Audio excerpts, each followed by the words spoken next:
ഓ, അത് അവൾ അപ്പോഴത്തെ ദേഷ്യത്തിനങ്ങ് പറഞ്ഞായിരിക്കും. എന്തോ നിനക്കവിടെ വെച്ചിട്ടുണ്ട്. അതെന്താ അങ്ങനെ ഒരു പുതുമ? എനിക്ക് വേണ്ട. ഞാൻ നല്ല ഒന്നാം തരം കേക്ക് കഴിച്ചു. ഇതെവിടുന്നാന്നറിയോ? നമ്മുടെ ടെറസീന്ന്. വെറുതെ ഇട്ടാൽ ഇതുപോലെ ഓരോന്ന് മനസ്സറിയാതെ ഇടയ്ക്കിടയ്ക്ക് അയച്ചു വരും. തുണി ഉണങ്ങിയത് എടുക്കാൻ പോയപ്പോ കണ്ടതാ. പൈസ മുടക്കിയാൽ എന്താ, മുതലാവുന്നുണ്ടല്ലോ. 20,000 രൂപ അല്ലേ? രാജീവന്റെ മുടിയെ പറ്റിയൊന്നും പറഞ്ഞില്ല. മുടിക്കെന്തു പറ്റി? ശ്രദ്ധിച്ചില്ല? ഇല്ല.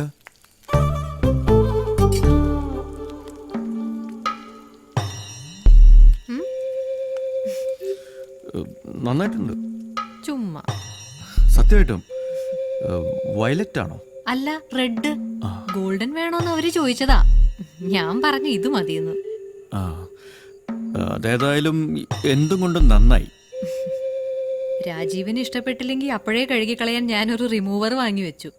ഏതായാലും ഇനിയിപ്പോ ധൈര്യമായി. നാളെയാണ് ലച്ചുവിന്റെ സ്കൂളിൽ പേരന്റ്സ് ഡേ സെലിബ്രേഷൻസ്. ഒന്ന് പോയി ഷൈൻ ചെയ്യാം അല്ലേ? കലക്കണം.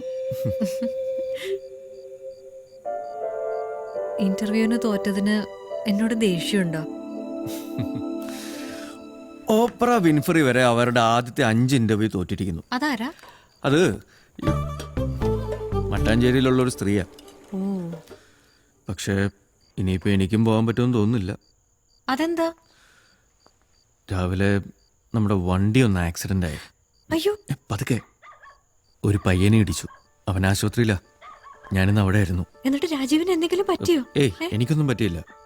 അവനും കുഴപ്പമൊന്നുമില്ല. പക്ഷേ അവരത് കേസാക്കി. എന്നുവെച്ചാ ചിലപ്പോൾ അതിന്റെ വിസയുടെ പ്രോസസ്സിങ്ങിനെയൊക്കെ വല്ലാതെ ബാധിക്കും. കാത്തിരുന്നൊടുവിൽ കിട്ടിയപ്പോ. ഈ കേസ് എന്ന് പറയുമ്പോ അറസ്റ്റോ മറ്റോ? ഒന്നുമില്ല. ഒരു ഫൈൻ അടിച്ചാൽ തീരാവുന്ന കേസേ ഉള്ളൂ. ഇൻഷുറൻസ് ഉള്ളതല്ലേ. ഇതിപ്പോ ഈ വിസയുടെ പ്രോസസ്സിങ്ങിന്റെ പ്രശ്നമില്ലായിരുന്നെങ്കിൽ ഒരു തലവേദനയില്ലായിരുന്നു. ഇപ്പം അച്ഛന്റെ ലൈസൻസ് ഉണ്ടായിരുന്നെങ്കിൽ അച്ഛനെ ഓടിച്ചെന്ന് പറയായിരുന്നു. നമുക്ക് എല്ലാവർക്കും ഒരു ഉയർച്ച ഉണ്ടാവട്ടെ എന്ന് കരുതിയാ ഞാനിത് ആഗ്രഹിച്ചത്. ഭാഗ്യമില്ല എന്ന് വിചാരിക്കാം അല്ലേ? ഞാനാ ഓടിച്ചിരുന്നേന്ന് പറഞ്ഞാലോ? അത് എന്റെ ലൈസൻസ് കൊണ്ട് അങ്ങനെയെങ്കിലും ഒരു പ്രയോജനം ഉണ്ടാവട്ടെ. ഞാൻ ഏതായാലും വണ്ടി ഓടിച്ചിട്ട് ആ ലൈസൻസ് ഒന്നും ഉപയോഗിക്കാൻ പോകുന്നില്ല. പക്ഷെ ആക്സിഡന്റ് കണ്ടവരുണ്ടാവില്ലേ? 2 പേരും. പക്ഷെ അവര് നമ്മൾ പറയുന്നിടത്ത് നിന്നോളും. അപ്പൊ പിന്നെന്താ? അല്ല, എന്നാലും ഒരെന്നാലും വേണ്ട. രാജീവ് വിസയുടെ കാര്യങ്ങൾ എന്താന്ന് വെച്ചാൽ ശരിയാക്കാൻ നോക്ക്. ഞാനൊരു ഫോൺ ചെയ്തിട്ട് വരാം. വിനോദേ, രാജീവ. അപ്പോ നമ്മൾ പറഞ്ഞ പോലെ തന്നെ ചെയ്യാല്ലേ? ഇല്ല, അവൾക്ക് പ്രോബ്ലം ഒന്നുമില്ല. വേറെ കുഴപ്പമൊന്നും ഉണ്ടാവരുത്. ആ ഉറപ്പ് വിനോദ് എനിക്ക് തരണം. ഞാൻ ലച്ചുവായിട്ട് വരാം. നാളെ തന്നെ ചെയ്യാം. Okay, good night. എന്താ ഇവിടെ നിൽക്കുന്നേ? അമ്മയായിരുന്നോ? എന്താ വിശേഷം? വിശേഷമൊന്നുമില്ല. ഹാപ്പി ബർത്ത്ഡേ പറയാൻ വിളിച്ചതാ. നല്ല മഞ്ഞുണ്ട്. ബാ.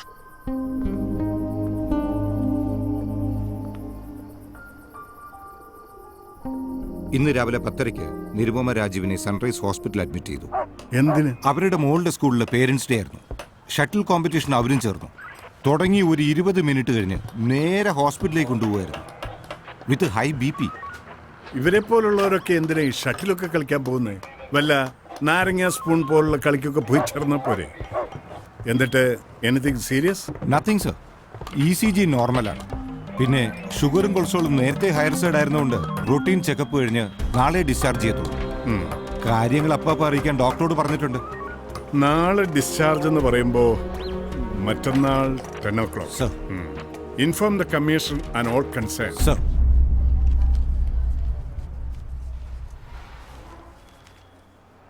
ഏതായാലും ഓഫീസിൽ എല്ലാരും കൂടി തനിക്കൊരു പേരിട്ടിട്ടുണ്ട്, സാനിയ മിർസ. എല്ലാരും കൂടി എന്ന് പറയുമ്പോ ഇട്ടത് ഒരാളായിരിക്കുമല്ലോ. അല്ലേലും സാനിയ ടെന്നീസ് കളിക്കാരിയല്ലേ? ഇതിപ്പോ ഷട്ടിലല്ലേ? വിവരമില്ലാത്തൊരു പേരിട്ട അതുപോലെ ഇരിക്കും സാറേ. ഇവിടെ എല്ലാം എഴുതി വെച്ചിട്ടുണ്ട്. ഭക്ഷണത്തിന് മുമ്പ് കഴിക്കേണ്ടതുണ്ട്. ഇതുകൊണ്ടൊന്നും ഒരു കാര്യമില്ല സാറേ. ജീവിതാവസാനം വരെ കഴിച്ചോണ്ടിരിക്കാൻ നല്ലതെ ഹോമിയോ ചെയ്യ്. നല്ല ബെസ്റ്റ് ഒരാളെ ഞാൻ തരാം. ഡോക്ടർ പാർത്ഥസാരഥി. BP മാത്രല്ല, കൊളസ്ട്രോളും ഷുഗറൊക്കെ അങ്ങോട്ട് കൊടുത്താൽ മതി. എന്റെ ഫാദറിനെ ട്രീറ്റ് ചെയ്ത് പുള്ളിയാ. ഫാദറോ? മരിച്ചുപോയി. ശ്രീയേട്ടന്റെ മാറിയത് പക്ഷേ ആയുർവേദം കൊണ്ട്.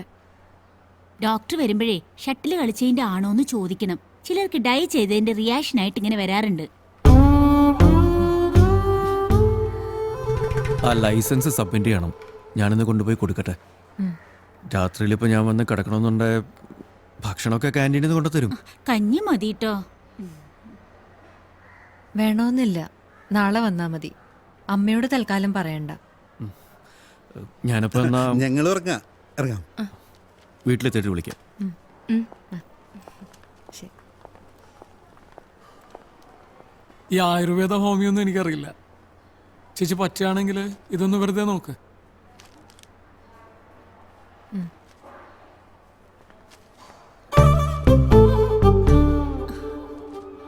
എന്താവശ്യമുണ്ടെങ്കിലും വിളിക്കാൻ മടിക്കരുത് കേട്ടോ.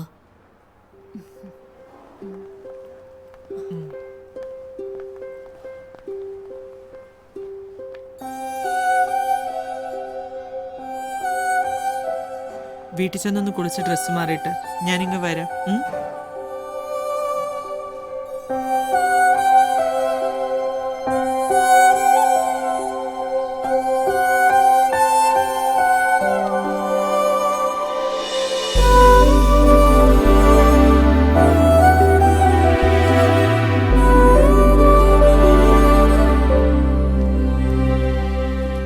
ഇതുവരെ നിങ്ങൾ കേട്ടത് തണ്ടുതുരപ്പൻ പുഴുവിന്റെ ആക്രമണവും പ്രതിരോധവും എന്ന വിഷയത്തെക്കുറിച്ച് തൃശൂർ കാർഷിക സർവകലാശാല പ്രൊഫസർ ശ്രീ ശ്രീജൻ കൊണ്ടോട്ടി നടത്തിയ പ്രഭാഷണം.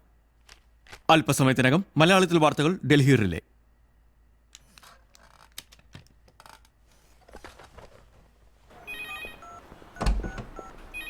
രവി, വൈഫിൽ നിന്ന് ഡിസ്ചാർജാ. ഞാൻ ഒന്ന് വീട്ടിലാക്കിയിട്ട് വരാം. ഹായ്. സാറേ, സാറിനെ വെസ്റ്റ് ട്രാഫിക് സ്റ്റേഷനിൽ നിന്ന് വിളിച്ചിരുന്നു. ഒന്ന് അത്യാവശ്യമായിട്ട് തിരിച്ചു വിളിക്കാൻ പറഞ്ഞു. ഇതാ നമ്പർ.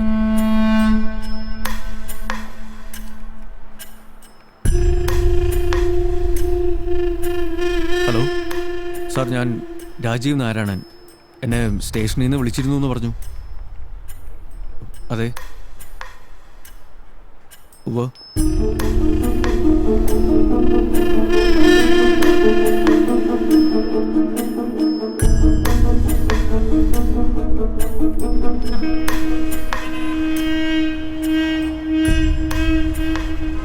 ഇതെന്താ, വീട്ടിലേക്കല്ലേ? എന്താ ആകപ്പാടെ?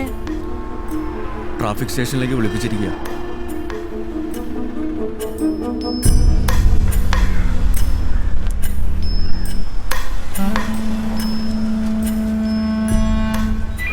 ലൊക്കേഷൻ എവിടെയാ? ബൈപ്പാസ് റൂട്ട് ക്ലിയർ അല്ലെന്നൊരു മെസ്സേജ് ഉണ്ട്, ഒന്ന് ചെക്ക് ചെയ്യണം. കൃത്യം 7 മണിക്ക് തന്നെ പ്രസിഡന്റിന്റെ വെഹിക്കിൾ പുറപ്പെടും. Over. Edappally bypass. Sir. Sir, ഞാൻ രാജീവ് നാരായണൻ. വരണമെന്ന് പറഞ്ഞിരുന്നു. തമ്മനം വഴി പോണം. അതിലെ ഇപ്പോഴും വണ്ടികൾ പോകുന്നുണ്ടെന്നാ മെസ്സേജ്. സർ. ആരാ? സർ, ഞാൻ രാജീവ് നാരായണൻ. ഇങ്ങോട്ട് വരണമെന്ന് പറഞ്ഞിരുന്നു. CI വിനോദ് സാറിനെ വിളിച്ചിട്ടുണ്ടാവും. ആ ശിവൻകുട്ടിയുടെ മോന്റെ കേസല്ലേ? അതെ. ഇതല്ലേ ആള്? ഇത് നിങ്ങളുടെ ലൈസൻസ് അല്ലേ? അതെ. കാലാവധി കഴിഞ്ഞതാണല്ലോ. എന്ന് വെച്ചാ 3 വർഷം ജയിലിൽ കിടക്കാൻ വകുപ്പുണ്ടെന്ന്. അല്ല, നിങ്ങളെ പറഞ്ഞാ മതി. ഓടിക്കാൻ അറിയാത്തവരുടെ കയ്യിൽ വണ്ടി കൊടുത്തു വിട്ടിട്ട് ആ പയ്യനെ കോമ്പൗണ്ട് ഫ്രാക്ചറാ. പത്രവും ടിവിയും കോടതിയൊക്കെ പുറകെ വരുന്നുണ്ട്. അനുഭവിച്ചോ? അല്ല, CI സാറിന് മാറ്റി തരാൻ പറ്റില്ലല്ലോ. Grave RTA ക്രൈമാ. ഇതങ്ങനെ ഒന്നും തീരില്ല. എന്താ സ്റ്റീഫൻ, പാലാരിവട്ടമൊക്കെ ഫുൾ ജാമാണല്ലോ. സർ, നോ പാർക്കിംഗിൽ 2 കാറുകൾ കിടപ്പുണ്ട്. മാറ്റാൻ റിക്കവറി വെഹിക്കിൾ അയച്ചിട്ടുണ്ട്. നിങ്ങൾ ഇറങ്ങല്ലേ? അതെ സർ. ഇന്ന് കഴിഞ്ഞാൽ പിന്നെ ഈ റൂട്ട് മറ്റന്നാളാ, നെടുമ്പാശ്ശേരിക്ക്. Okay sir.